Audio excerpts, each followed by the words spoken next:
and roll call of the members. Commissioner Flacco, Present. Commissioner Breitling, Commissioner Vettel, Present. Commissioner Greenberg, Here. Commissioner Capitan. Here. Wonderful. Commissioner Capitan, would you lead us in the Pledge of Allegiance? I will. Pledge allegiance to the flag of the United States of America and to the republic for which it stands, one nation, under God, indivisible, with liberty and justice for all.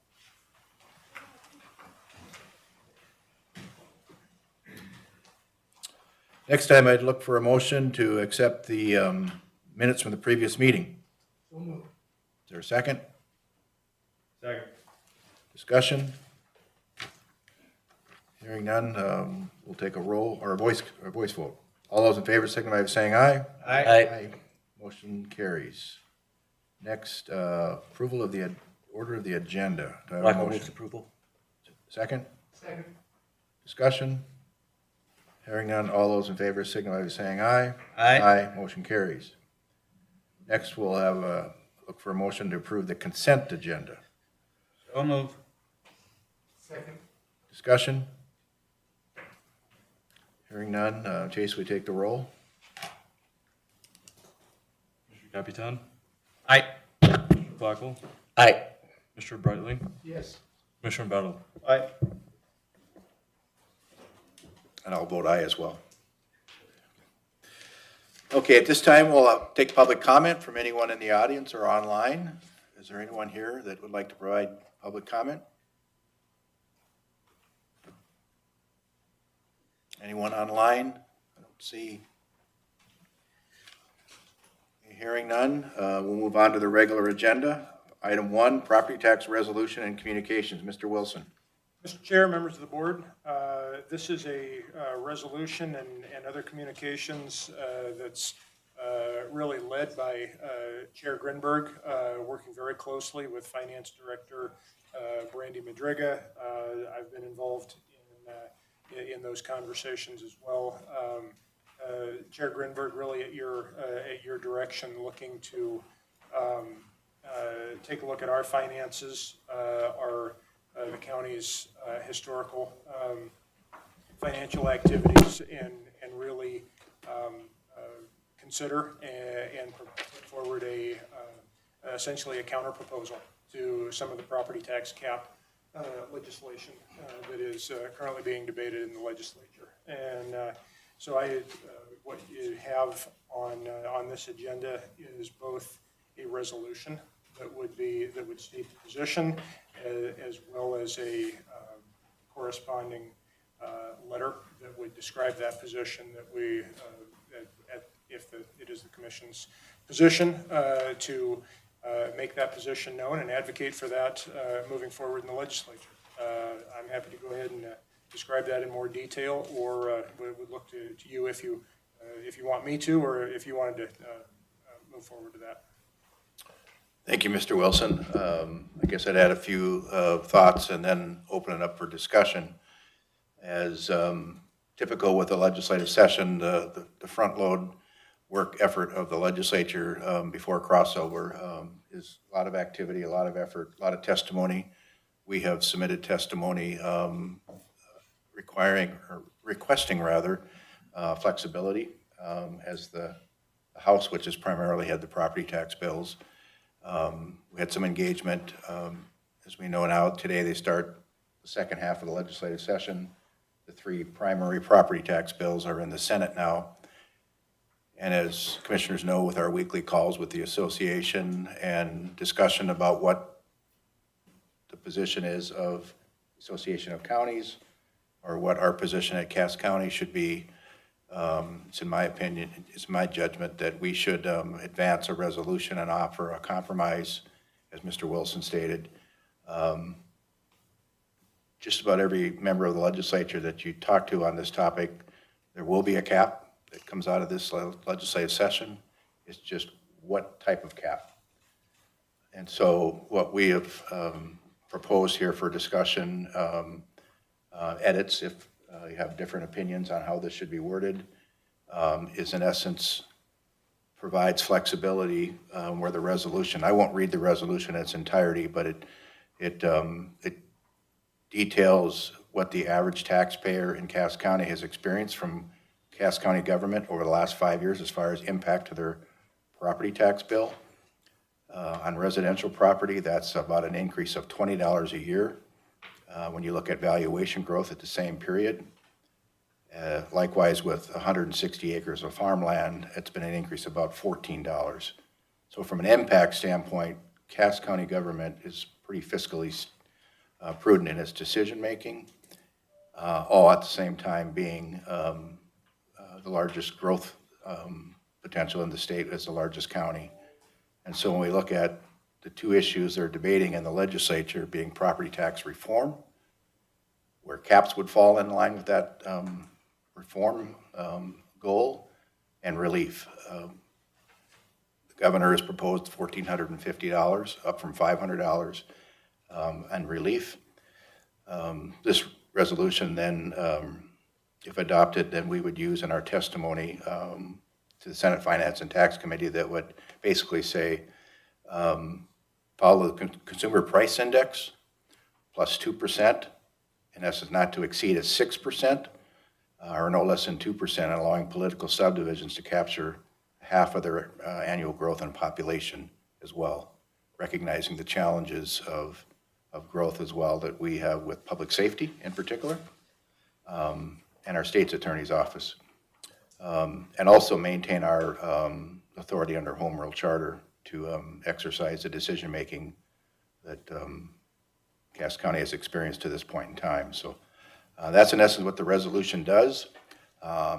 There's also a letter to the editor being more proactive on the commission standpoint that is also attached to this agenda item that we would look for discussion and thoughts and ideas from all 5 commissioners as we look to our responsibility at Cass County government.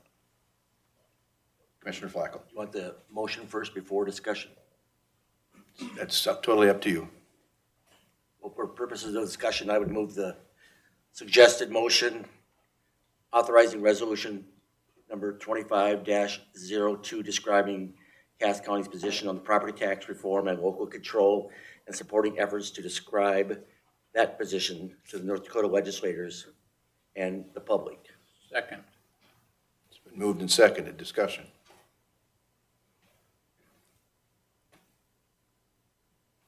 Everybody understand the motion, understand the resolution as written? Mr. Chairman. Commissioner Flacco? I would just add that it helps with a variety of political subdivisions and the moving parts that they encounter, specifically adjustment because of the CPI, allowing for some of the great fluctuation that can happen with that, whether it's interest rates or other things that are driving goods and services and CPI up and down or down. I think it helps alleviate some of the problems that political subdivisions can have because of the change in growth, due to growth. For example, I think it was Horace, or it is Horace, that had a 32% increase in their population in 2023 alone, and they're poised to just continue that very sharp upward growth, and I think that helps them in many respects. So I like that component of it. It doesn't hurt people, because of the 2% base on that. It allows for us to continue to provide salary adjustments and ensure that we have the people to do the job that we're required to do. I mean, largely it's important to note that we don't have a very large ending fund balance. We're within the parameters set forth by Moody's and others.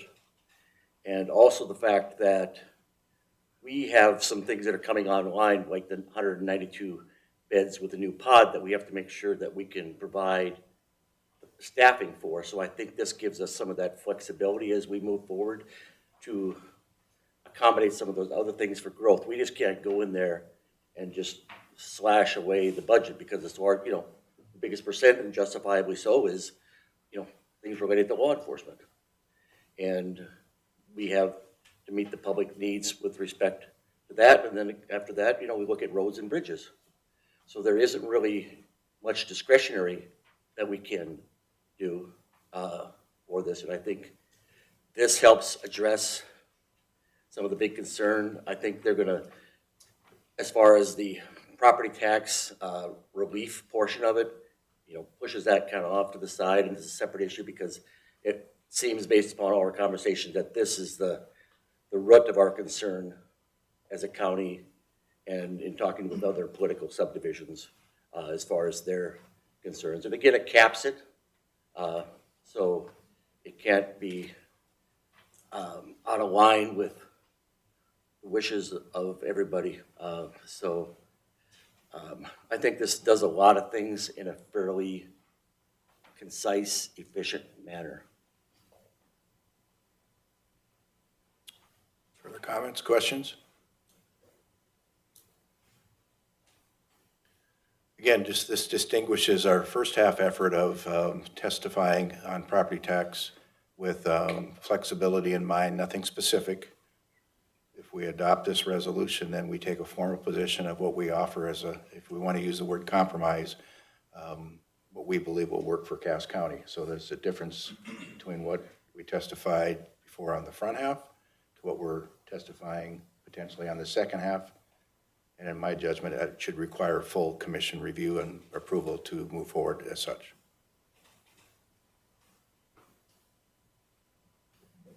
Hearing no other comments, Chase, we take the roll.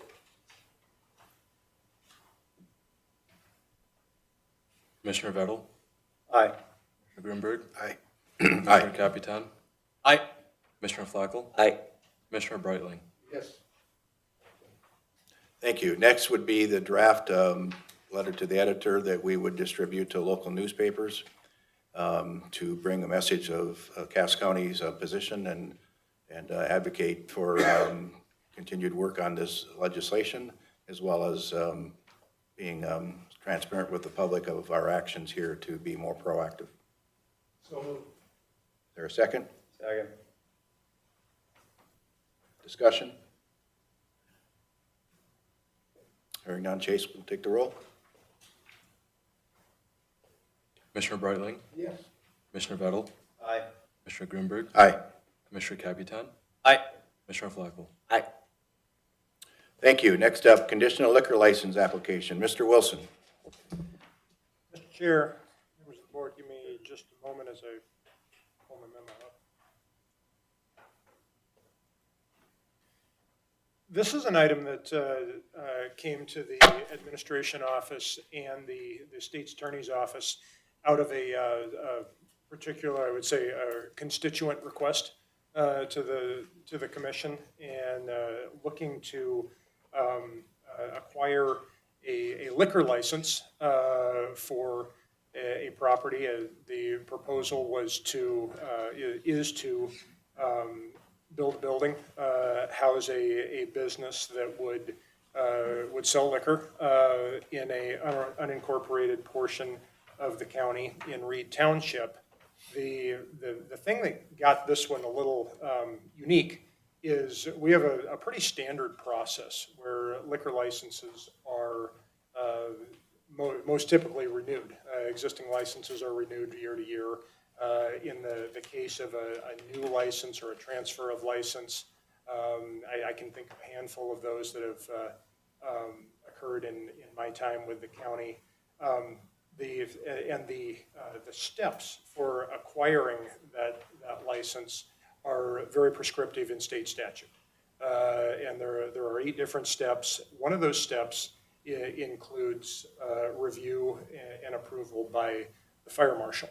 And obviously, to achieve that, you have to have a structure that the fire marshal can walk through and make sure it meets the criteria of what's required for their approval, and the affirmation of meeting those conditions becomes part of the overall completed application package that is first submitted to the sheriff's office for a background review, and then upon forwarding from the sheriff's office to the commission office, is placed on an agenda and presumably approved by the board if all conditions are met.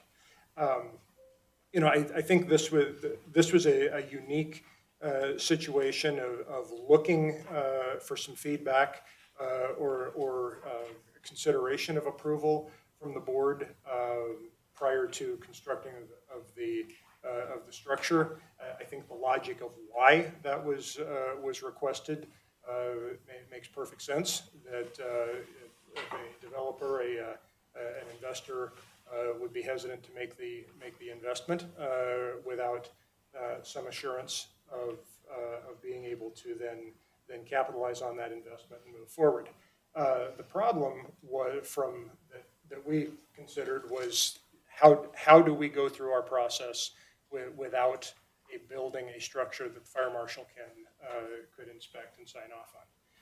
And that's where coordination, my office, state's attorney's office came into play. I know state's attorney's office reached out to Fargo city attorney's office to, I think, brainstorm essentially of how could the commission, could the county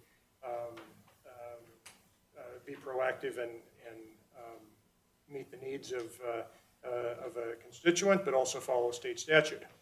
And what we've got before you is, I think, the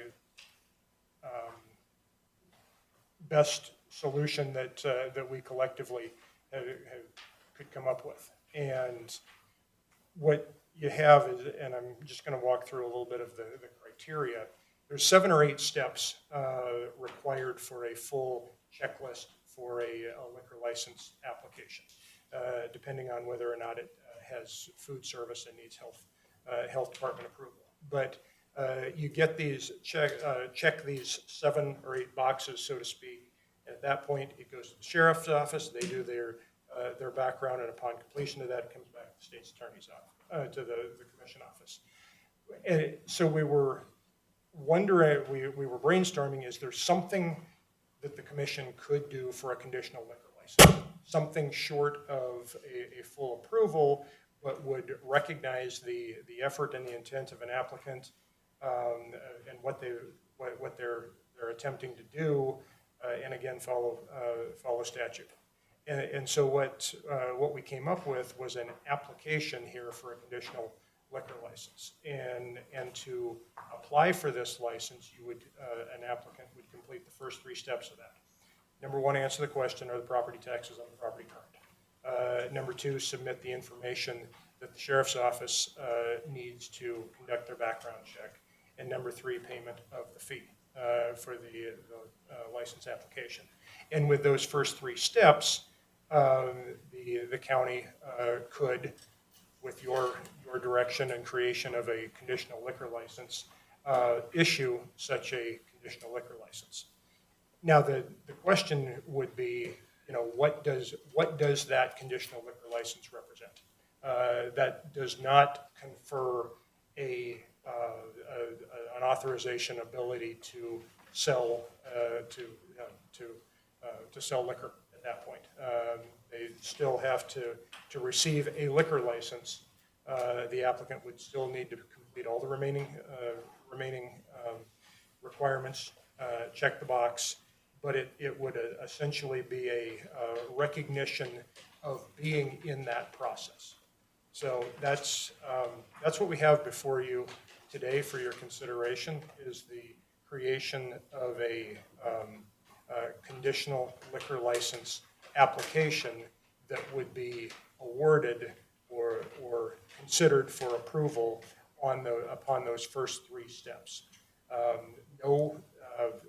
In our conversation, administration, state's attorney, there no position or thought of how another jurisdiction might view this conditional liquor license, but just saying this is, if we're looking to be creative and imaginative and go as far as we can to solve a citizen challenge that's been brought to us, we feel like this is the best and the farthest we can go in that direction. I'm certainly not the only one that's worked on this project. State's Attorney Kim Hegvik has worked on it hard. Kate Nauman from the State's Attorney's Office, Tracy Peters has worked on this, and I know they might be able to provide more information, more context, and I believe you've got some folks in the audience representing the project that may want to speak to it as well. Stand by for any questions, but that's my summary that I apologize probably went a little long. Seeing no questions at this time, is there someone from the audience that can address this from the applicant standpoint? Would like to? Here's your opportunity.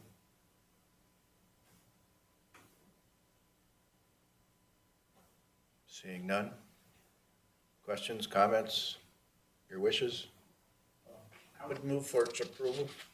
Commissioner, let's go to Commissioner Vettel first. So this is the process that you developed. Is there an existing process elsewhere that utilizes a conditional liquor permit in your? I probably the best person to answer that question might be the state's attorney, as I believe your office had some conversations with the city attorney reviewing city ordinances. I think you'd be in a better position to answer that than I would. Thank you, Commissioner. The city of Fargo does something very similar. However, theirs is not formalized. Attorney Nauman and I had both discussed it and felt that if this is something that the county wanted to do, that the commission should probably be the body that makes that decision. Point of order. I think we need a second before we can have discussion. We can have discussion without a motion too, so. But I made the motion. Okay, is there a second? Second, Flacco. Is that a second? Yeah. Continue Second. then, Commissioner Flacco. Well, and I've been here. For those of you that are been around long enough to remember, this is a little bit of the chicken or the egg. And so back in 1995 and 96, when the Red Hawks were being formed and didn't even have a name yet until September 17th of 95, we were kind of in that chicken or the egg a little bit because we had to have liquor to make the operation financially solid. We'd buy a keg for $45, 212 beers times $2. You net $400 a beer on a keg, and so we needed that in order to be financially solvent to deliver Red Hawks baseball at the time. So we, in essence, had an agreement with the city of Fargo that we would go through all the proper steps, but we were building the stadium without them inspecting it. We were building, at that time, because we hadn't built it yet, and we were doing a lot of the same processes that are being talked about throughout this, with, in essence, the approval and blessing of the Fargo City, City of Fargo City Commission, in order to do that, because sometimes you need that ability before, which comes first, the building and then move in, or, the approval, so that you can have the type of facility you want. And in our case, we, had the drawings and stuff, but we also had to go through the Attorney General's office with the drawings and the like. So I'm comfortable, which is why I seconded the motion, to do this. As I remember here in the letter, it's valid for up to 1 year, or until the issues get checklisted off of there. So, but hopefully, if this does get brought in, we don't know if it'll change in terms of if it'll be brought into the city of Fargo, that they just follow in kind with an existing liquor license. So, thank you. Mr. Wilson? Mr. Chair, just one point that Commissioner Flacco alluded to that I probably should have addressed directly. It is my understanding that this is a property that is anticipated to be annexed into the city of Fargo in some point in the future, and that was one of the points I was made aware of factoring into the decision and the request to bring this request forward to the commission. So I just wanted to make sure that the board is aware of that element of the conversation. Well, and I see two members of the audience that are more expertise in liquor license, specifically for the city of Fargo. Are you guys weighing in on this at all? Well, I don't know if we're gonna, Well, I just, Yeah, I yeah. would like, they don't need to speak now, but I Yeah. think I just want to know if this is a concern at this point. Because we know that it's going to be annexed into Fargo. we don't know that. We have a county role of making a decision on 3 steps. It's kind of our action. Either we accept that, the applicant will have to work with the other factors as they move forward. Our decision is whether we support the first 3 steps. Whether or not the city annexes, when they annex, those decisions are out of our control. And Mr. Chairman, Commissioner Flacco? I have a question for Robert, I think. The fire marshal that's noted in here, is that the fire marshal of the city of Fargo, or who does that, in essence, on behalf of this process? In this case, Mr. Chair, Commissioner Flacco, in this case, that is the fire chief in,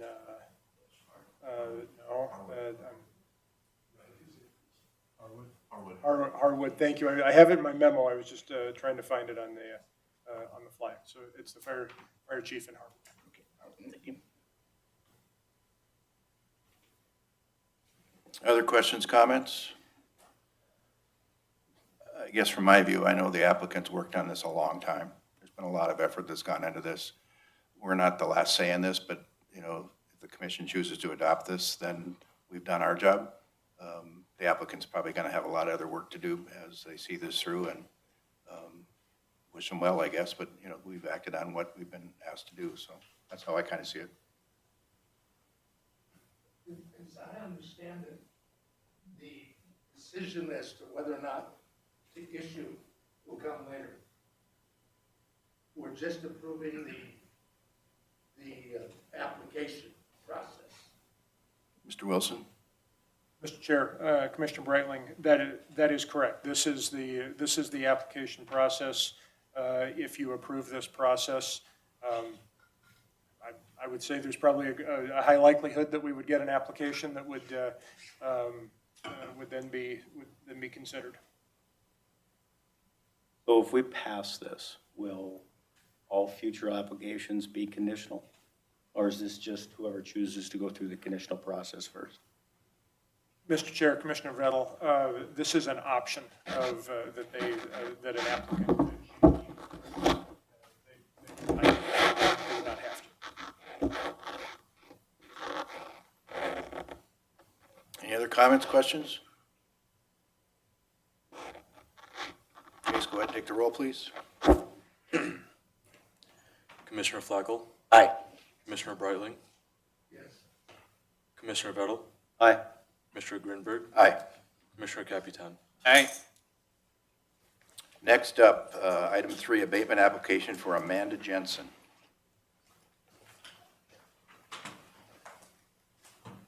Welcome back. Well, thank you. Did you change your mind? Yeah. No, I appreciate it, but Lock the doors. I'm still getting over Anyone the want to fact make a motion? No, I'm still getting over the fact that in the 90s you can get a keg of beer for $45 and $2 a cup. I'll sign me up for that. But no, thank you, Chairman, members of the commission. I'm here today to present on behalf of Abatement 4568. So I'll give you a brief overview on the property that we'll be hearing about today, and just answer any questions. And then if you want to open it up to the appellant if they're here, then I can follow up with any further questions you have with that. This property is located at 1280 Goldenwood Drive. That's kind of the northwest area of West Fargo there. It was originally it was one lot. They bought two neighboring lots for $178,863. The permit to build was $690,000. A year after the building was finished, they did add a pool, $95,000 on the permit for that. So we have a total all-in value of $963,863. during the year that kind of brought the valuation concerns to their attention, we did have a value of $848 on that property. So that was during 2023. They appealed at the board during that time, and our staff did go out, review the property, and they did agree that the land was probably overstated in comparison with the neighbors. So after the review, they did drop the land value down about $46,000 to put it, make it more uniform with the neighborhood. That did drop the value for that year down to $8,019. The appellant is still feeling that should be a little bit lower, around $733,900. They did submit an appraisal. We did a thorough review of that appraisal, and it came to what the appraiser felt was the selling point of the property. It's important to note that in the state of North Dakota, when we do value properties, we do have to add the special assessments into there. So if you add those back in, it really lines up well with where the value is of today. Our commission did make a motion to deny the abatement request because they felt the comparables we submitted, along with the appraisal itself, did support the value. But I'd be happy to answer any questions before we turn it over to the appellant. Questions? Thank you, sir. Is he it, Commissioner Capitan? The building permit of $690, that did not include the specials that were still. No, so in the land, when we put together the price of the land, they bought the two lots together for $100,000. So I'm guessing it was 50-50 at that time, and then there was a total of $78,000 in specials on those two lots combined. And I think we all pretty much know that in-ground swimming pools don't really, even though it costs whatever. Oh, sure, 95. Is it going to bring that about value? half. Yep. If he sells it, it'll bring about half, if that. If he's lucky to get about half of what he put into it. Exactly, and we do, when we run our tables on the back end, we depreciate those very heavily just because of the fact that they don't bring in that value up front. And I think when the appraisal was done for this property, it was actually completed in 2024 after that pool was put in. So that appraiser at that time that they hired would have been considering that the valuation of the pool in his opinion of market value. Is the owner present, wish to make a comment? Or online?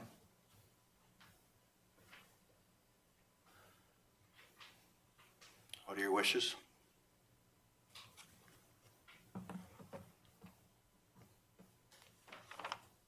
You looking for a motion? Yes. I would move that we uphold the 2023 valuation of $801,900. Is there a second? Second. Discussion?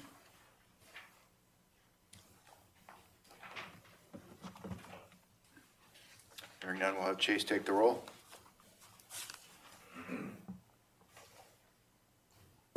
Commissioner Grinberg, Aye. Commissioner Capitan, Aye. Commissioner Breitling, Yes. Commissioner Vettel, Aye. Commissioner Flacco, Aye. Next up, number 4, applicant for abatement, Terry Porter project.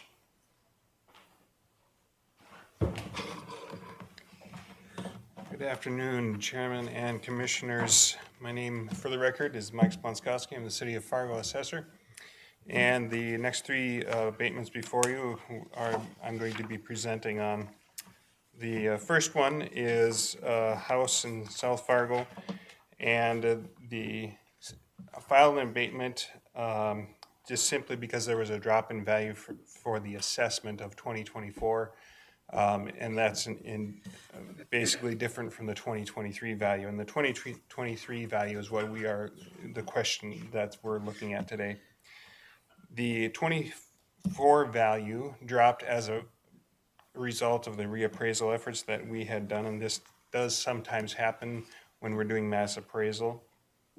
Well, mass appraisal, which is basically the process that the assessors uses, it does strive to value the properties as close to market value as possible, but because of the sheer volume of trying to do that many houses at a time, it's not always 100% accurate. So then it becomes a question of equity and fairness, and that's kind of a little bit bigger question, and that's the approach that we take. So the first question we ask is the value supported by the market, the sales that are occurring? And then second, is the value equitable with the taxpayers that have similar types of properties?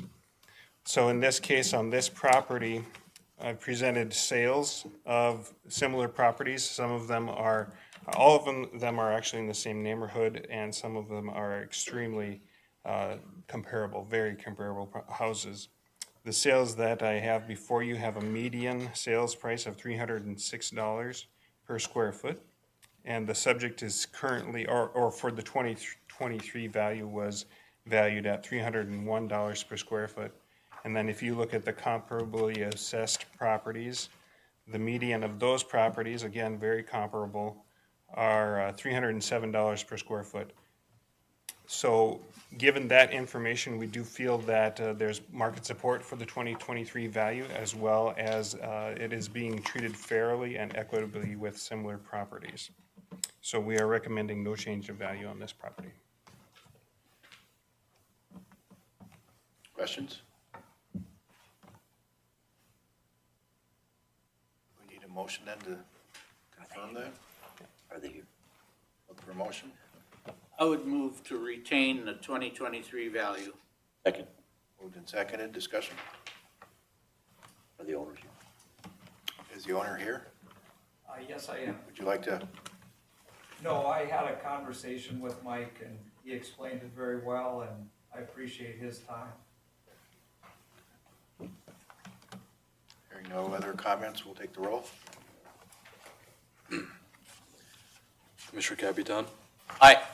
Commissioner Biddle, Aye. Commissioner Grunberg, Aye. Commissioner Flacco, Aye. Breitling. Yes. Next is Taryn Schwarz. Oh, okay. Joshua and Taryn Schwarz.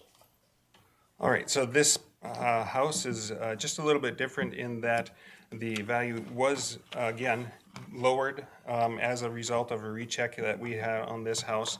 And once we were able to walk through it, there was a number of condition issues, as I've listed on the page there, where they needed new windows, and the HVAC that was installed originally in the home was not done very well at all by the contractor that they had. So there was a number of issues with the house, and so we did reduce it as a result of our recheck and because of those condition issues.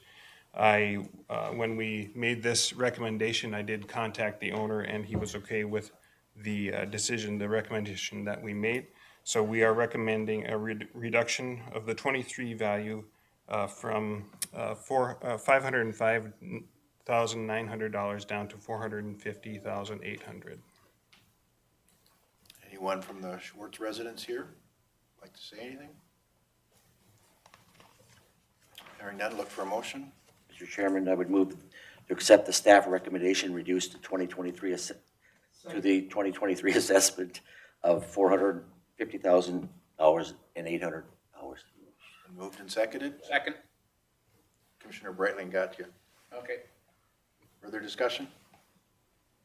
Hearing none, we'll take the roll. Commissioner Breitling, Yes. Commissioner Biddle, Aye. Commissioner Grunberg, Aye. Commissioner Capitan, Aye. Commissioner Flacco. Aye. Next up, Morken home. Okay. I see Mike in the audience. Yes. So this is basically a neighbor of the first one that we looked at, and the same situation where the 2024 value was lowered as a part of our reappraisal and questioning the 2023 value. The same type of situation is there market evidence for the current value of the house, and is it being treated equitably? So with this one, you can see on the comparable sales that the median sales is about $317 per square foot, and the house was being valued at $321 per square foot. You can also see that the price ranges of those, it's well above the 321, so the 321 current value was within the range. But then when we look at the comparable property of the assessed values, the similar properties and neighboring properties in that area were coming in at $310 a square foot.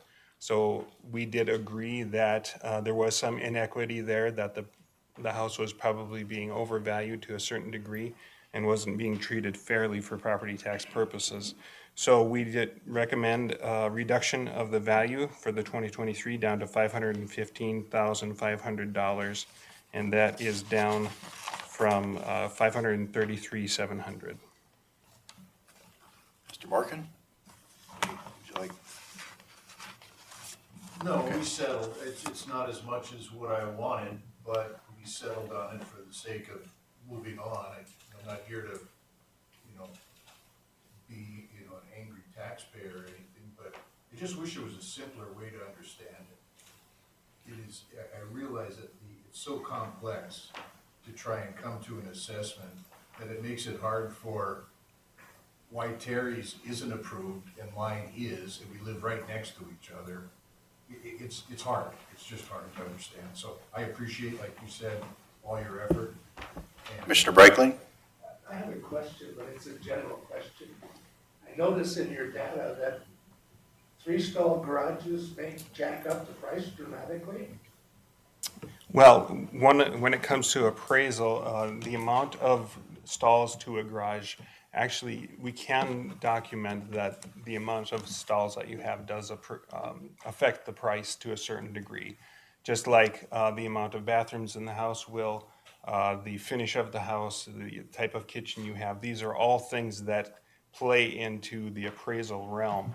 And Mr. Morken is not incorrect. It is a complex process. The appraisal of real estate is not just a simple look at it and this is the value.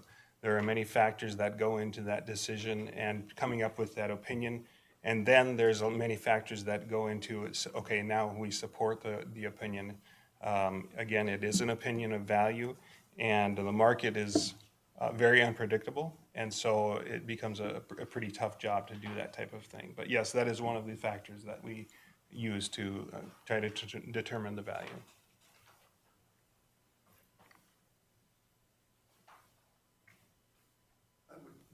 That answers my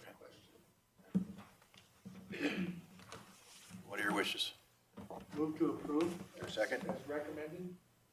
Yeah, Mr. Chairman, I was just noting that, looking at it, it looks like maybe the same contractor built them, because they're pretty much quite similar, but this one here is a couple hundred square feet more. So I'll second it. I think we'll give that to Capitan, Commissioner Capitan. I heard a second in that. Further discussion, questions? Commissioner Capitan used to be an assessor, so he's pretty attuned to this topic. Hearing none, we'll take the roll. Commissioner Flacco, Aye. Commissioner Breitling, Yes. Commissioner Vettel, Aye. Commissioner Grunberg, Aye. Commissioner Capitan. aye. Thank you for being here today.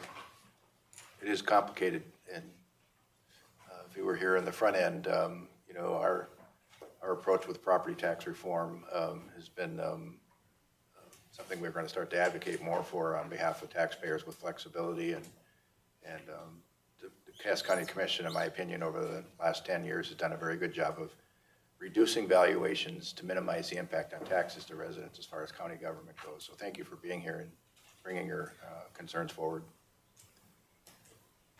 Kyle, number 7. Yes.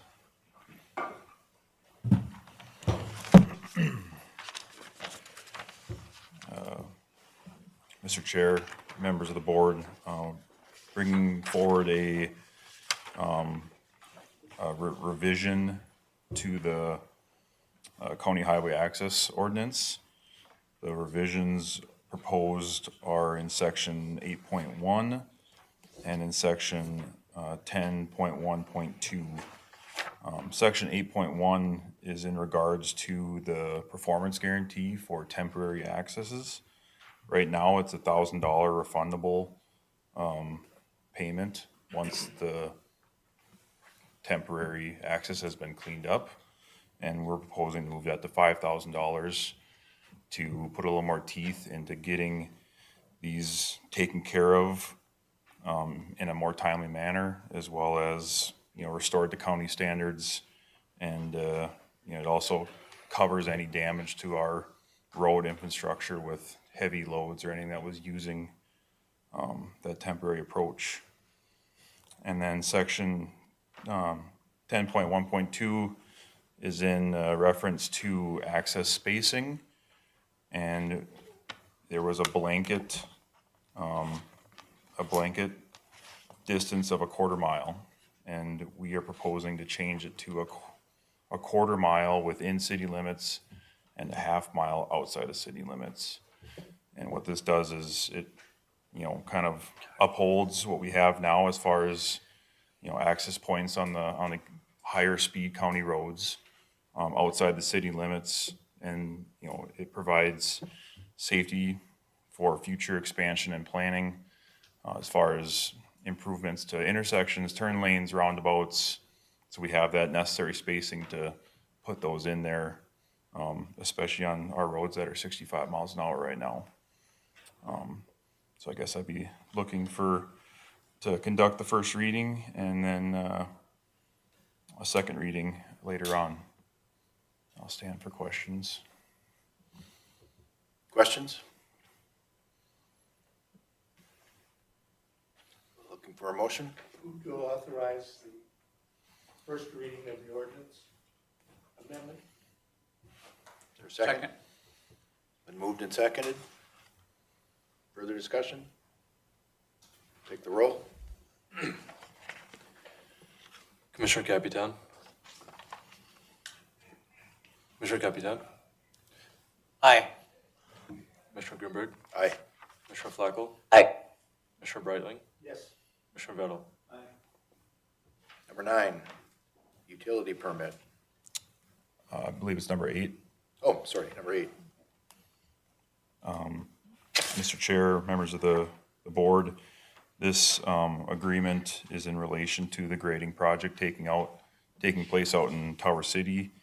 And this agreement lays out what the county is doing in Tower City with reconstructing the road, completing addition of storm sewer and a sidewalk through the city limits there. And by doing that, Tower City is donating right away in the amount of approximately $20,000. And they would also be responsible for snow maintenance on that sidewalk. Any questions? Questions? Move to authorize. Been moved. Is there a second? Flacco. Discussion? Take the roll, Chase, please.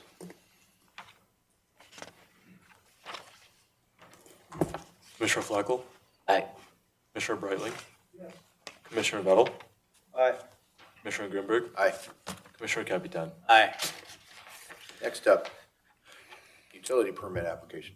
Yes, Mr. Chair, members of the board, this is an proposed update to our utility permit application. Right now, there is just a $50 application fee for any utilities being placed within the county right away. And that $50 does not come anywhere close to covering the time necessary to manage and track these utility permits. So we're proposing to put a fee schedule as part of the permit, which would be $100 per county road crossing, $100 per mile of utility installed within the county right-of-way, and $100 per surface level apparatus, including pedestals, handholds, and junction boxes. And we'll also be limiting a permit to every 6 miles or per township. And there are a lot of other counties within the state that are going this route. There's not a real defined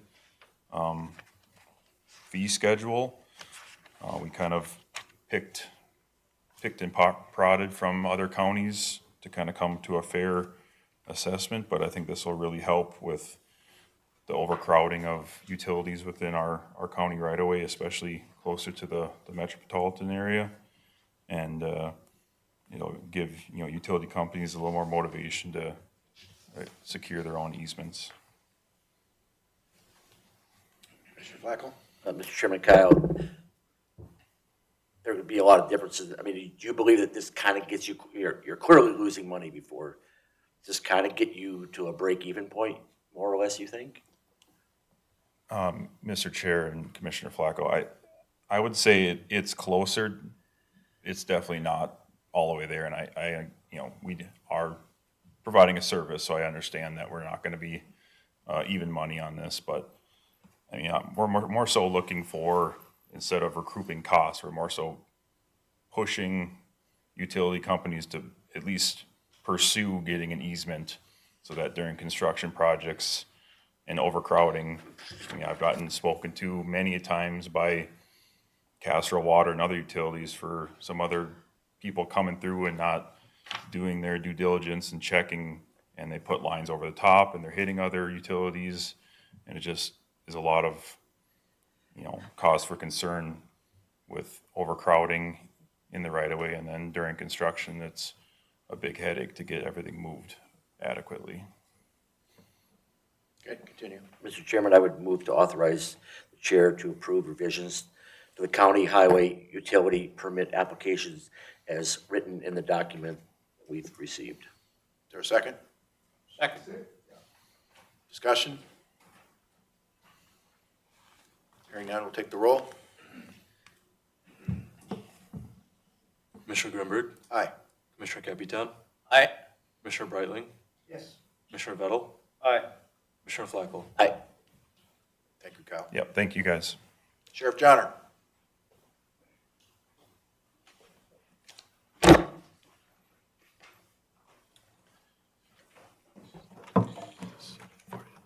Good afternoon, Mr. Chair and members of the commission. Caitlin's going to get us up and going here. I've got a slide presentation that I'd like to present to this board today on the Cass County Sheriff's Office 2024. Calls for service, investigations, a number of things having to do with our office and what we feel we completed as far as public safety is concerned. One thing I did want to mention is I appreciate the commission, our county administrator, our finance, working along our partnership with the state's attorney, Ms. Peters. Everyone's contributed to us carrying out our mission of the Cass County Sheriff's Office and promoting a high level of public safety through the year of 2024. I feel very grateful in my position here in continually coming back and asking this board for our resources at different times to accomplish our mission, and that's always been met with a good discussion and being fiscally responsible with taxpayer dollars, but then also being able to maintain a high level of public safety in what we're trying to accomplish and being progressive and finding new ways to approach law enforcement. So with that, I'll start the presentation here. So as everyone up here knows, Cass County encompasses 1,768 square miles. We have 29 cities in Cass County, 27 rural cities included in that number. The mission of the Cass County Sheriff's Office is to enhance public safety by building strong community partnerships, department partnerships, and providing excellent customer service. We will accomplish our mission by working with our communities and other departments as a unified team to foster trust and safety through professionalism, enforcing the rule of law, treating all individuals fair and equal, be forward-thinking, and provide a high level of training to excel as an organization. And of course, our values, we value all members of our community and organization. We are committed to providing exceptional public service and safety through professionalism, integrity, respect, fairness, accountability, teamwork, and reasonableness. And our mission statement is a result of myself as the elected sheriff, interacting with community members, with our citizens, and continually asking them what they would like to see from their sheriff's office. How can we better provide law enforcement functions to them and provide a good customer service? And that is how we form our mission statement, which guides our employees every day as they come into our office. Carry out that mission. Here is our annual budgets that many of you have seen over the years. If we look over to the left, For example, 2019, where it says 18,303,000, that is actually what was requested through the budget process, and then that number to the right is what was actually expended. So I feel again that we've been prudent with taxpayer dollars each year, not spending our full budget and trying to look for ways that we can be fiscally responsible. And of course, if we look up there from 2021 to 2022, our budget jumped up a little bit, 3 million, and that was because we added the 9 employees for our booking expansion, additional medical costs, and prisoner boarding. And then from 2022 to 2023, we stayed pretty equal there. And then from 2023 to 2024, there was an increase, and again, that included city addition contracts, additional medical needs, inflation operations, meals, and prisoner boarding. That's when we started to house additional inmates at different jurisdictions. And then, of course, from 2024 to 2025, we had another increase, and that's for the addition of our jail pod that we're adding. This is just a really quick overview. I'm not going to go over through all of these, but this is just the training that we completed in 2024. We sent our staff to a number of different training sessions. Those include both in-house and away or at different jurisdictions where we sent people. So a number of training that we were able to complete in 2024. Just so everybody knows, I can read that bottom. It's video part 2. Yeah, what's that? Does that say video part 2 on the bottom? Valor. Okay, Yep. I would have. Yep, Valor Part 1 and Valor Part 2, and what that is that's a course that we brought in for our staff to increase officer resiliency and wellness, and so that's a very important course to our agency, and with the number of different types of calls for service that our deputies respond to, and some of the tragic things that they deal with, some of the stressful situations, it's very important that we're taking care of our staff, their well-being, their wellness, and building resiliency within our staff as well so they can handle those situations effectively. This was the amount of complaints that came into our office, and so at the top there you're going to see office complaints, and then below you're going to see public complaints. So office complaints are those that are generated internally from supervisors. Maybe a supervisor notices that someone does something wrong, and that complaint is then sent to the Office of Professional Standards, which is the office that we use inside the organization to investigate internal complaints. And then on the right over there, it gives you what those terms are. So you see that we have 10 sustained there on the left for the office complaints, and it could be sustained with discipline, it could be sustained with no discipline, but really what that means is that those were complaints were verified and were true and accurate. We had 2 employees resign because of being involved in an internal investigation, as you can see up there, and then 1 unfounded. And if we look at that definition, that was that there was no evidence to provide that the complaint or incident was factual. And then on the bottom there, you can see that we had 13 public complaints. Those are people calling in and initiating a complaint against a staff member. And so what's really been helping us work through those complaints is the addition of our body cameras, our body-worn cameras. So oftentimes some of our citizens that we interact with are not aware that we're using body cams, and so sometimes when they're unfounded and things of that nature, our camera systems have helped us work through those situations. So, is there any questions on that at all? Anyone? Continue. Okay. Continuing on then, this is just a breakdown of our office real quick here. We've got approximately 25 patrol deputies, 6 school resource deputies, 8 investigators, 5 task force officers, 8 civil and warrants, 18 court security staff, 13 support services, 25 sheriff's roster and reserves, 44 support staff, and then jail staff. And we'll go through the breakdown of each of those divisions here in just a few minutes. And then as this body knows, we contract with several cities out in the county. We currently contract with the city of Castleton to have 2 full-time deputies there. They're guaranteed 80 hours a week. The city of Horace has 3. They're guaranteed 120. City of Kindred has a half-time person, so they're guaranteed 20 hours. City of Mapleton is 10 hours, and the city of Riley's Acres, which is our recent city contract, is 20 hours a week. And then those calls for service, I'm gonna move on to the next one because I've got a better graph that represents that. But just real quick off of this one, if you look in 2018, most of the statistics I have start back in 2018 for calls for service, and that's just when I took over as, 2019 is when I took over as the Cass County Sheriff. So you can see how those numbers have grown from 18,000 calls for service in 2018 to 48,000 in 2024. So that one here. So this is a relation to calls for service for all of the metro area law enforcement agencies. So as we could all imagine, Fargo Police Department has the higher number of calls for service. They had 95,402, and then we were second on there with 48,003 calls for service, and then we have West Fargo Police Department, Warwick Police Department, and the Clay County Sheriff's Office.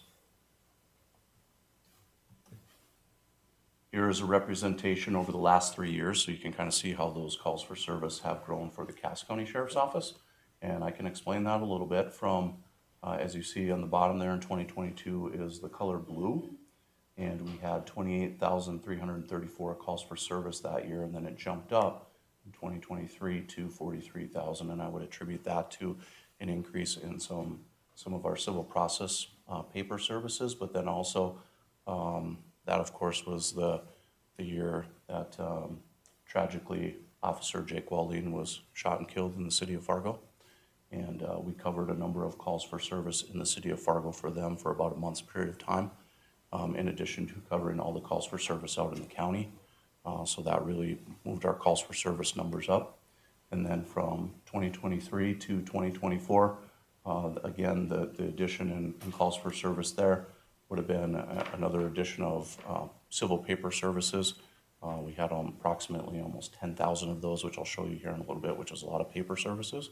And that could be something from a civil process paper service would be someone maybe getting a subpoena to court that our staff would go out and serve that person. It could be a protection order.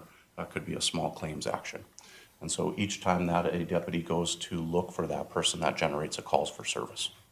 So, of course, we have 10,000. The minimum is going to be 10,000 calls for service, but if they try that same paper 5 times, they're going to get 5 additional calls for service for attempting that.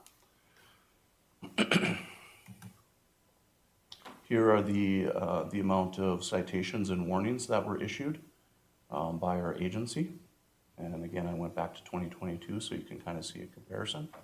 And the little bit of drop from 2023 to 2024 was that we were down approximately 5 patrol people at one time as we were bringing new people on and people were moving throughout the organization and switching positions.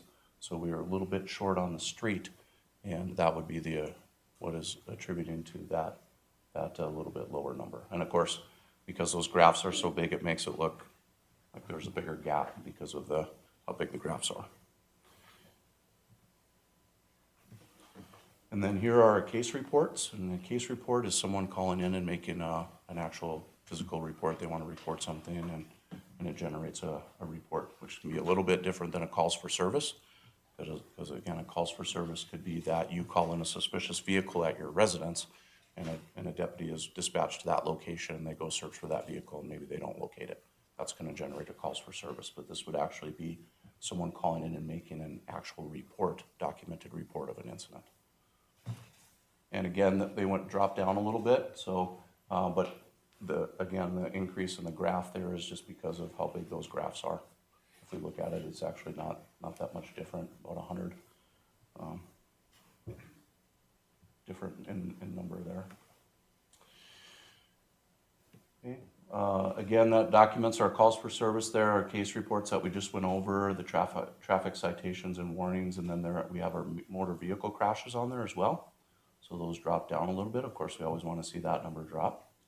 And our DUI and refusals were down just a little bit. Again, I'm going to attribute a little bit of that drop to having a few less deputies out on the street as we were short.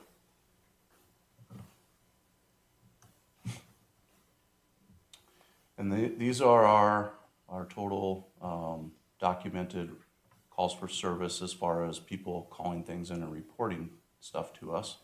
The breakdown of that. And so up on the left there, we've got crimes against persons. That's going to be our assaults, our rapes, kidnappings, murder, things of that nature. And as we look at that one, we can see that assault and simple assault are our highest number in that particular category of crimes against persons. And that simple assault area reflects domestic violence assaults. And unfortunately, we do get a number of domestic violence assault calls for service that occur. And then on the bottom, we have our crimes against society, and those are going to be our alcohol violations, our narcotics violations, drug paraphernalia, drug possession, distribution, and things of that nature. And as we look on there, we can see that our highest number of calls for service are going to be our DUIs, our narcotics paraphernalia, and our narcotics possession, and then liquor law violations. Commissioner Flacco? Chairman and Sheriff Johnner, left corner there was one liquor law violation has taken a dramatic tumble from 116 to 39. Yep. If I'm reading down to the left. Mm-hmm. Any particular cause and effect there? Yep, again, so I would say because we, a little bit less deputies out on the street, but then also minor in possession, which would fall under, those have also reduced to infractions. So. Yep. And then our crimes against property, as we look at that, of course, we can see that our highest number pretty consistently over the years has been vandalism. And then our burglaries, breaking and entering. So that's why we're always encouraging our rural residents to make sure that they're locking up their properties, reporting any suspicious vehicles or activity in their neighborhoods, so that we can check on those types of things and make sure that the vehicle that they're seeing that they're indicating is suspicious isn't the responsible person out burglarizing people, of course. Any questions on those numbers at all? All right, and then this is the amount of time. So we document how much time we spend in each of our rural communities. And so that's the numbers that you're seeing there. And again, going back to 2022, what I'll probably do is jump over up to 2024, just because it's going to be hard for everyone to remember these numbers and compare them. But just so you can kind of see what we did in 2024 as far as our total number of hours in our rural communities. So of course you can see the communities that have contract deputies are getting more coverage. They're paying for that. So if you look at Horace there, they got 4,329 hours of coverage in their city. And then, we look at some of the smaller areas, they're not going to have as much time, but then we also need to consider that in some of the really small areas, such as like Briarwood, there's not a lot of houses in there. And so when a deputy drives into that area and patrols that, they might spend 10 or 15 minutes driving around and checking things out and then leave. So that time, calculates slower and isn't as high. Do you share that data with leadership in Yeah, those communities? Mr. Chair, members of the commission, I should mention that I do present this information to all of our rural cities as well. And specifically, if they ask for calls for service in their particular town, we'll break that down for them. But I have started doing that. It takes me about 7 months to make it to all of them.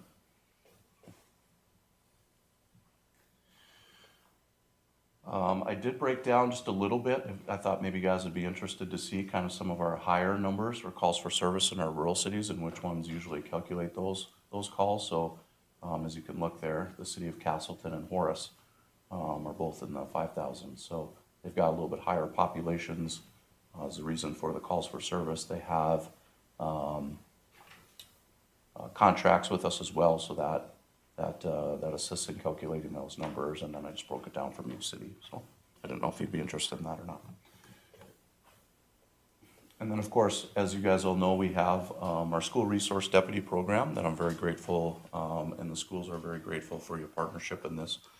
And you can kind of see there, so we have at the top left, we've got Jason Scott, he's out at Central Cass, Deputy Joseph Kerber, who's in Kindred, Deputy Lindsay Nettestead, who's in Northern Cass, Deputy Avery Locke, who's in Maple Valley, which is Tower City, and Deputy Josh Sampson, who provides 20 hours of service in the city of Mapleton, because they do a part-time contract with us.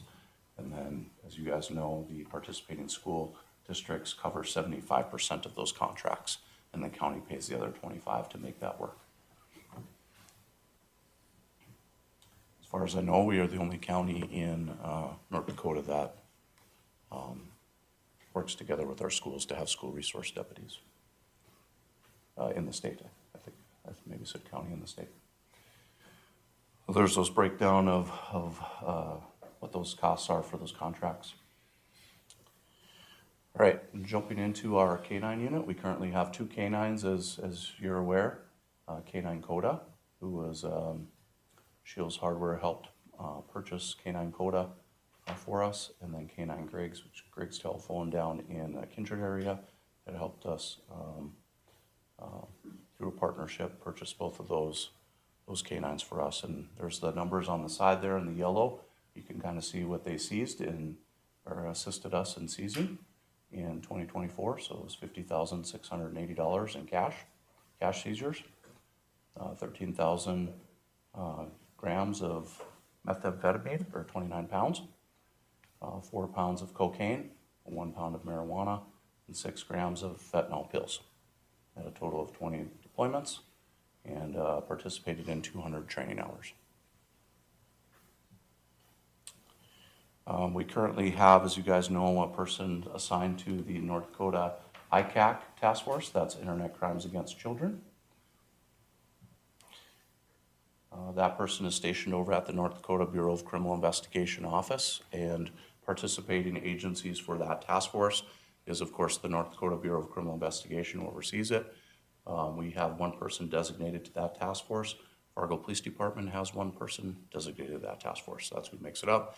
And also Homeland Security Investigations is our conduit to, if we want to charge anyone federally. So if we feel that one of these cases could go federal based on the materials that are being viewed or the amount of times they're being viewed, we can bring in HSI to help us work that into the federal prosecution system.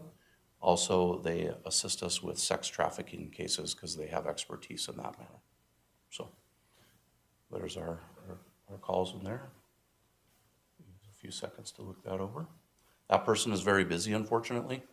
The other benefit that we get to this is that, of course, a lot of the activity that people are viewing is coming from electronic devices, and there's a lot of changing with apps and electronic devices and how we investigate those. And that person that's involved with the ICAC task force takes on a lot of additional training in electronics and cell phone dumps and things of that nature, which can be complicated. Assistance with our other detectives on language for search warrants to look into those devices, because that terminology is always changing. So that's an extremely important piece to our investigative division, so that we can keep up on how electronics are changing and how to continue those investigations. And of course, we obviously monitor our sex offenders in the rural area, and just give you so you know how many that we have in rural Cass County is 31 registered offenders. And we have one of our stand-up investigators assigned to monitor that program. So they continually, that person has to come in and meet with our investigator if they change addresses, if they get a different vehicle. So that person's pretty busy monitoring those sex offenders. And then continuing on, as you guys know, we've sent, we have our 3rd person right now down at the National Forensic Academy in Tennessee. Sergeant Johnner and Detective Wiedemann have already attended that course. It's 170 hours of in-classroom, 230 hours of field practicum. It's a 10-week course, 400 law enforcement hours. And when that person comes back, they are certified as a certified scene investigator, shooting scene reconstructionist, bloodstain pattern analysis, and then all of these things on top of that, they become certified in. As far as I'm aware right now, the North Dakota Bureau of Criminal Investigation is sending their agents through this course, and then we are as the Sheriff's Office. I'm not aware of any other agencies right now in this area that are sending their investigators to that, but most certainly this course is one of the premier courses in the United States, and we want to make sure that we're being progressive in investigative techniques, evidence preservation, and how we work through crime scenes. So this has definitely given us a new perspective on complex crime scene investigations. When we did have the attempted murder down on County Road 81, our investigators were able to, at that time it was Detective Wiedemann who had attended this course, was able to use different types of investigative techniques, different type of chemicals that you use to check on blood stain analysis, and was able to, through that, once we had found the weapon that was used, able to kind of reconstruct by using a method called Blue Star, and reconstructing maybe how that shooting took place based on blood stain that had made its way onto the weapon. So this, along with your graciousness in allowing us to purchase the crime scene vehicle that we have now, has definitely brought a new level to the Cass County Sheriff's Office and us being able to respond to major crime scenes and work through those. So again, we appreciate your collaboration and working together with us. I know that our citizens appreciate that as well. And the ultimate goal, obviously, is to be able to put good cases together to turn over to the state's attorney's office so they can prosecute those cases and we can bring justice to our victims that we serve. Moving on to the Cass County Drug Task Force numbers. If you don't see a number on a certain line item, that just means that there wasn't anything seized. But again, a comparison from 2023 to 2024 and the amount of different narcotics that we've seized. And as you can see on there, cocaine is really starting to take off in our area again. Heroin went down a little bit, which is good. But we have some of those other narcotics that are kind of peaking up. Meth is kind of starting to come back and rise a little bit in our area. And so it just gives you a good idea of what our drug task force is seeing when they're out there and the amount of cases that they're doing over the years as they work through those investigations.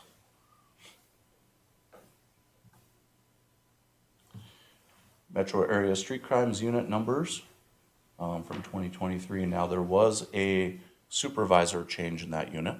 The person that was supervising the Metro Area Street Crimes Unit, which would have been Sergeant Travis Mosier, was promoted to lieutenant over at the Fargo Police Department. And so we had a new sergeant come into that unit. And so the numbers are a little bit lower there. And I really personally believe that's just as the new supervisors coming in, maybe changing some of their investigative techniques, maybe the direction just a little bit, and trying to get a handle on the purpose of the Metro Area Street Crimes Unit and what they want to work through. But a majority of time what the Metro Area Street Crimes Unit is concentrating on is gang activity in our community and high violence crime activity. Those individuals that are using firearms to commit their violent acts and things of that nature. That our federal interdiction unit, the person that we have assigned to that, and that unit has been very busy, unfortunately, and that a number when I was visiting or discussing to the public and to the media the narcotics that we felt were coming up to our area from some of the border crossings. A number of those investigations that dealt with that were corroborated information from our investigator that's working these. In fact, he actually, along with other people from this unit, had followed some of these cases back to the California, Arizona area, and had actually assisted law enforcement in those agencies as those narcotics were coming across the border, conduct search warrants down in that particular area. And so these, there's been a large amount of currency seized in these types of operations. And I feel that this unit has been very proactive in trying to stop narcotics trafficking and those narcotics coming into our community. And it's been very, very beneficial. This is our U.S. Marshal High Plains Fugitive Task Force. The warrants that are served by them are usually our high-risk arrest warrants, And so those numbers are down a little bit. Some of that is due to the fact that the jail capacity and the fact that when we have that person assigned to the marshal service, the marshals are obviously involved in that as well. And when some of the higher risk people were arrested, being moved to different jurisdictions and things of that nature, for some of those numbers to be a little bit lower on there. That's really all I could get for the information from why that number was a little bit lower.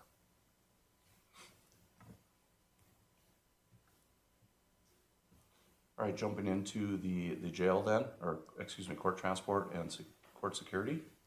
So there it shows you the amount of ITV court hearings from 2023 to 2024.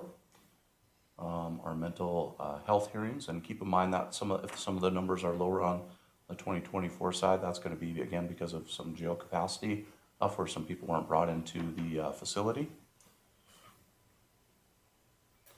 In custody hearings, bench trials, and then protection order hearings. And then for transport, mental health transports, state hospital transports, and inmate transports to DOCR. And then on the bottom, we thought that you guys would be maybe interested to see how many people are coming in and out of the courthouse that are tracked through our screening and security stations as people go in and out of the courthouse throughout the year. So, any questions on any of those numbers? Nope. Okay.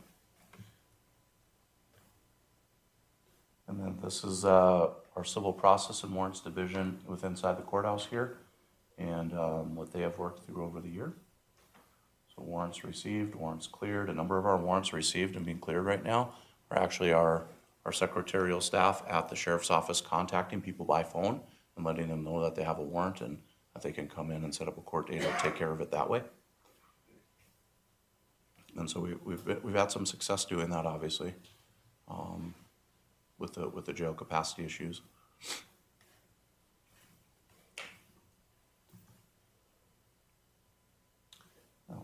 You'll make these slides available to us, will you? Yep. So when this is all done, we'll give you a book like this once it's printed out, so you'll have all that information. But this is our, switching over to the jail now. Might be a little bit hard to read there, but our average daily population from 2023 to 2024 was, in 2023 it was 322, and in 2024 it was 320. Highest population in 357, 351, and the lowest population 294 to 286. Trying to pick out some numbers here that you would probably be really interested in. Average daily population housed in other facilities in 2024 it was 13. Our highest number was 33, excuse me, that we had housed at different facility. And let's see, our total intakes were down a little bit. So sometimes the question comes is, if our intakes were down, why was the population maybe higher in the jail? And that's because some of it being length of stay,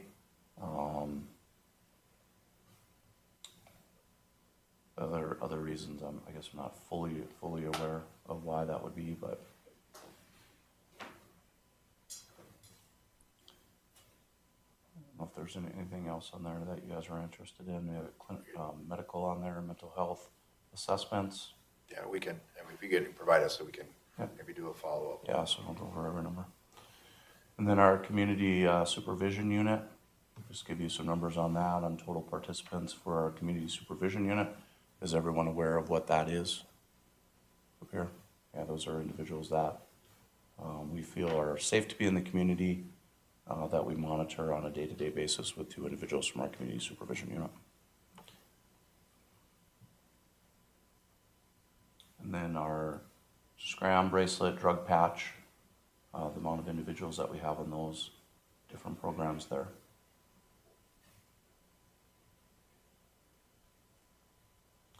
Our Sheriff's Reserve Unit, just on the bottom there real quick, the amount of training hours, regular work hours, special event hours, and total hours. So these are individuals that do not get paid anything. So when we look at hours for this, you could see how many hours they assisted our staff with. These are volunteer individuals that go through training that get certified to work these events. But what's really probably important to note on here is those amount of hours are not being paid, so they're volunteer hours, so a large amount of money that's being saved by using that unit. And then, as far as the Red River Valley SWAT team, let's see if I can find the number here. They were called out 31 times in 2024. And as you know, that's a joint team amongst all of our agencies that are used to conduct high-risk narcotics search warrants and barricaded subjects, things of that nature. And then the Red River Regional Bomb Squad were called out 27 times in 2024. And our negotiation unit was called out 31 times. Are we getting close to wrapping up? Yep, we're close to wrapping up here, so. I'll just bring this to just a couple community things real quick, and then we'll wrap it up here. So obviously we continue with our Citizens Academy, which is important to our agency and being able to build those positive relationships and provide information to our community on what the Sheriff's Office does and what our agency is about. And then we participated in over 144 businesses with active threat, stop the threat, stop the bleed training, in which 4,362 people have attended. All right, and then these are just different photos that I have in there, so. Commissioner Flack? Mr. Chairman and Sheriff John, just a quick question. Public will be interested, where are we at with respect to housing of CAS inmates in Clay County? Are we up and going, and what do we kind of have for numbers, or? Yep, so that's a very good question. As ironic as it is, and I was asked to maybe not say this so loud because we don't want things to change, but since we were able to get the contract in place with Clay County, our numbers in the jail have actually gone down. So that was why people didn't want me to talk too loud about it, because we want to keep them down. That was my jail staff who mentioned that to me. We haven't taken anyone over there yet. Okay. We haven't had to. So our actual numbers have been running around 310 on average right now. So the capacity is 348. So we've been very fortunate over the last couple of months here to not have any capacity issues, and we haven't had to deny people access to our facility. And of course, we want to make sure that we're housing people in our facility before we take them anywhere else. And we only actually have one person right now out at a different county in North Dakota. Okay, thank you. Mm-hmm. Further questions? I noticed that you have three full-time officers in Horace and 2 in Castleton. Mm-hmm. Horace is much smaller than Castleton. Is there a reason for that? Oh, yeah. Outside Horace is twice the size of Castleton. It is? Yep, Horace has more citizens than Castleton now. I don't remember what the exact number is. I think it's like maybe 500 more or something. So. Mm-hmm. I'm just going by their downtown area. There ain't much there in their downtown area, but. No, they're growing very fast, so. Thank you. Yep, thank you. Again, I appreciate the partnership and being able to complete all this stuff with your assistance and guidance with budget stuff. Thank you for your leadership. Item 11, Mr. Wilson, Growth Initiative Report. Mr. Chair, members of the board, this is a report that we get annually from the GFM EDC that tracks this activity. Typically, we have this information on the consent agenda. I didn't catch this. We had it on the regular agenda this time. Just for your awareness, no action needed. Just wanted to make sure that you're aware that the report is here. This is a routine report. Questions or comments? Hearing none, we'll go to item 12, Mr. Wilson, appointment of county engineer. Mr. Chair, members of the board, on February 4th, Commissioner Schoenberg, Breitling, myself, Assistant Administrator Tracy Peters, and Clay County Highway Engineer Justin Sorum interviewed 3 finalists for the position of county engineer. At the conclusion of those interviews, there was a consideration and a recommendation for the appointment of the next Cass County Highway Engineer. The recommendation from that group that is included in this this memo is to appoint Kyle Litchie as Cass County Engineer. You know, per salary policy, the recommendation would be that he would start at step 1 of grade E83. He has provided some information to myself and you as the commission chair, and to Commissioner Breitling as the portfolio holder in the group that was part of the interview. So I would stand by for any questions, but would otherwise turn it over to you for any questions or comments. Commissioner Breitling? I would like to add that actually we interviewed these 3 applicants on 2 occasions.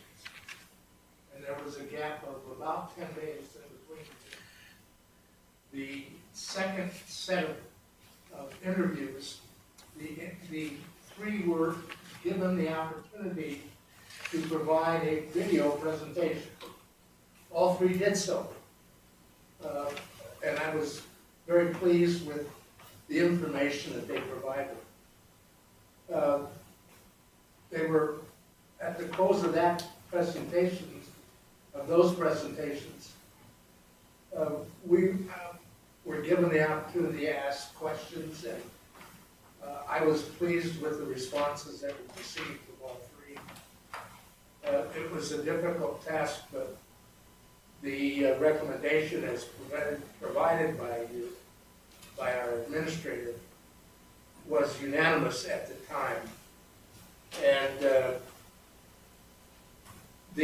my understanding is that the procedure that is now employed does not necessarily follow the salary steps and procedures provided in our basic policy. Is that correct? It's a decision that this board will make. Mr. Chair, Commissioner Breitling, we do have a internal promotion policy, and the internal promotion policy is that a promoted employee would receive a 5% increase from their current salary and land in the next highest step.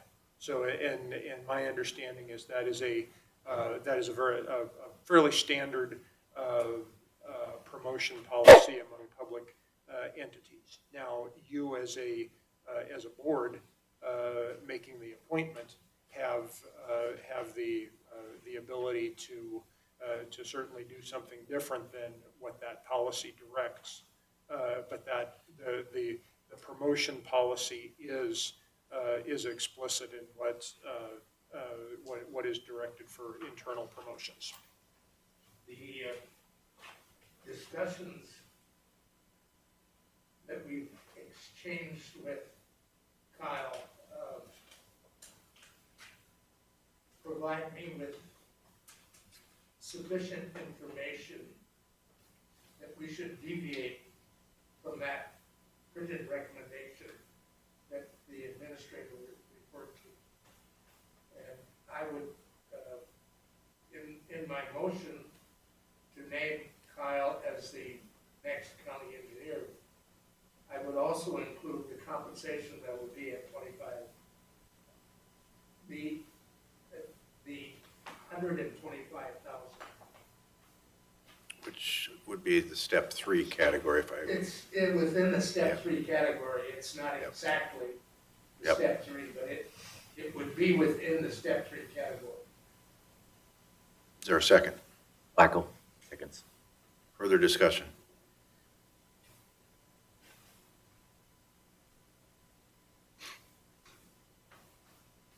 Hearing none, we'll take a roll call vote on this.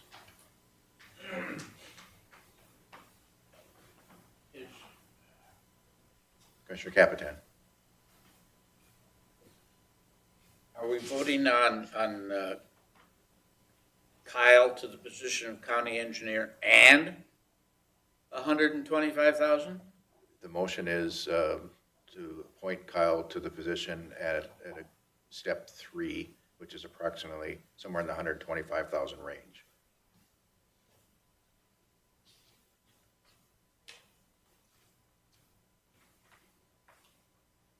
Mr. Wilson? Mr. Chair, if you, I can pull that exact Sure. figure, if you give me just a moment.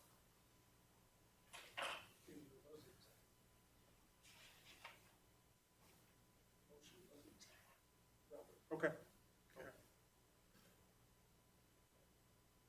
Hearing no other questions? Chase, take. Can I just ask a question Commissioner? though? Because I'm a little new to the steps in this specific case. So, I mean, I get the 125,000, but that puts that, he in that position at a step 3. So when we move to future years, he grows off of that. Okay. That would be correct. Okay, thank you.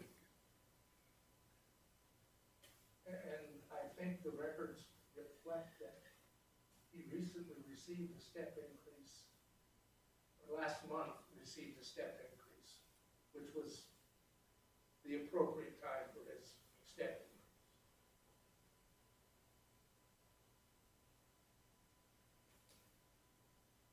Hearing no other questions? Ready for the vote?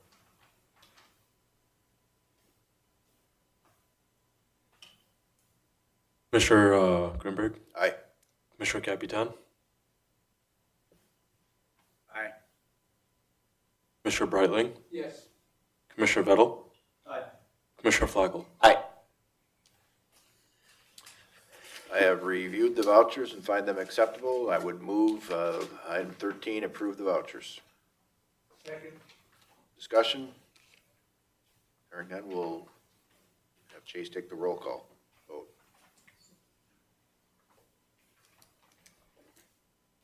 Commissioner Capitan, Aye. Commissioner Grimberg, Aye. Commissioner Flacco, Aye. Commissioner Breitling, Yes. Commissioner Vettel. Committee reports next. State's Attorney Hegbick. I have nothing. Commissioner Capitan. Nothing to report. Commissioner Flacco. Yeah, I know we're short of time, but NDSU Extension, or Cass County Extension just had annual reviews, and one of the things I learned is, I think many of you know who Don Kinsler is. I don't know anybody could imagine how big of numbers he puts up with his people who watch and view and everything. Their gardening podcast gets about 1,000 views a month. His webinar do pretty well also with radio, newspaper audiences. The gardening program reaches almost 4 million views a year. So, and then he has direct in-person audiences of about 4,000 a year. And yeah, I mean, it's just, when you have him on, I've had him on radio, it's just a delightful hour. I mean, he's so good with people, and it reflects so well on both Cass County, but also North Dakota State University. Just a much beloved human being who just has effervescent love for helping people out. Finance. No report. Mr. Wilson. Mr. Chair, I'll be brief, 4 comments to make. You will notice in the February 3rd commission meeting minutes that were most recently distributed. Chase worked on those, has also developed a bit of an AI program that you rolled out with that, and just appreciate the innovation and the and pushing the envelope on that, and so that was good work. They looked very good.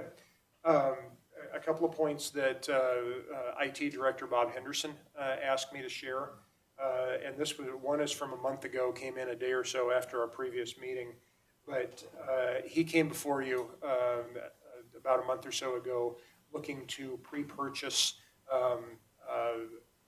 hardware computers that were budgeted for 2025. By doing that before the first of the year and getting a little ahead of the new year price increases, right there, Mr. Henderson reported he saved 18% on this year's purchases of computers. Another point that he mentioned just recently in his monthly update is, and if you bear with me, I'm going to read this only because I want to get it right. The network team has successfully automated all firmware updates to our switching environment. Historically, switch updates would require staff working on-site outside of business hours to complete. With the automation, staff can now schedule these updates and simply receive a report with the results. Prior to this, upgrading a building switch would take 3 to 4 hours every 6 months. Using this, it has an estimated savings of 40 overtime hours a year. So bravo to Bob on that. And then any of you that have been in the admin office in the last couple of weeks have heard the construction going above in the former IT office space, soon to be courtroom space. That project is slated to be completed by the end of end of October. That concludes my report. Commissioner Breitling? I have no report. Commissioner Vettel? I will just share congratulations to Kyle on behalf of the commission. We look forward to working with you and the entire team. As stated, it was not an easy decision by any means, but we're excited about the future of the highway department and look forward to working with you. Thank you. I appreciate it.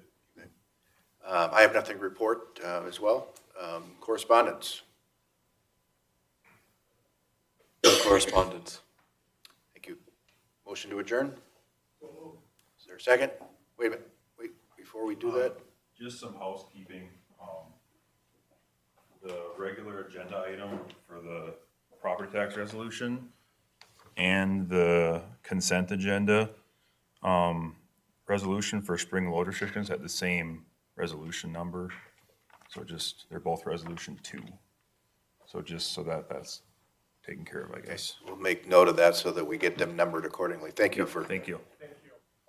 attention to detail. Wonderful. Motion to adjourn. All those in favor signify by saying aye. Aye. Aye. Motion carries. Thank you.